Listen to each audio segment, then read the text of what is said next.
Hello everyone, learn about health চ্যানেলে আপনাদের সকলকে স্বাগত জানাই, যেখানে আপনারা স্বাস্থ্য এবং ওষুধ সম্পর্কে সঠিক ইনফরমেশন পেয়ে থাকেন।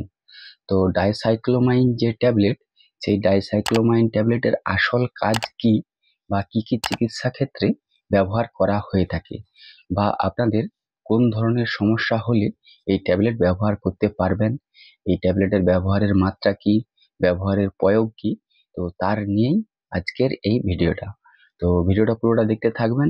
আর হ্যাঁ, অবশ্যই চ্যানেলটিকে সাবস্ক্রাইব করে দিবেন এরকমই হেলথ এবং মেডিসিন সম্পর্কে সঠিক ইনফরমেশন পাওয়ার জন্য। তো চলুন ভিডিওটা স্টার্ট করি। এই ডাইসাইক্লোমাইন হচ্ছে একটি অ্যান্টিপাসমোটিক ড্রাগ।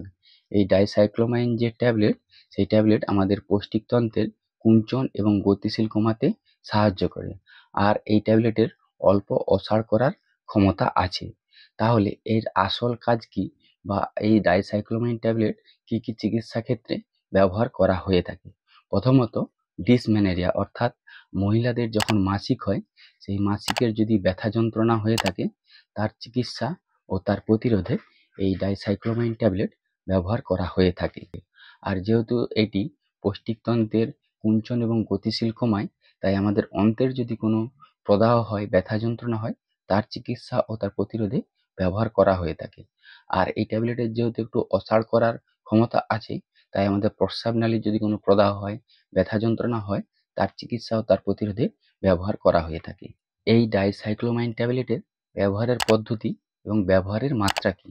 প্রাপ্তবয়স্কদের ক্ষেত্রে 10 mg ট্যাবলেট 4 থেকে 6 ঘন্টা অন্তর দেওয়া যেতে পারে, আর খাওয়ার পরে জলের সাথে গ্রহণ করতে হয়।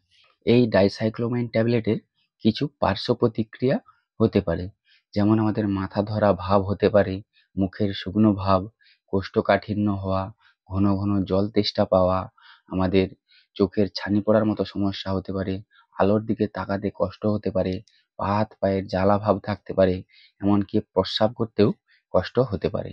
এই ডাইসাইক্লোমাইন ট্যাবলেটের কিছু সতর্কতা আছে, যেমন গর্ভবতী মায়েদের বা 6 মাসের নিচে বাচ্চাদের দেওয়া উচিত নয়।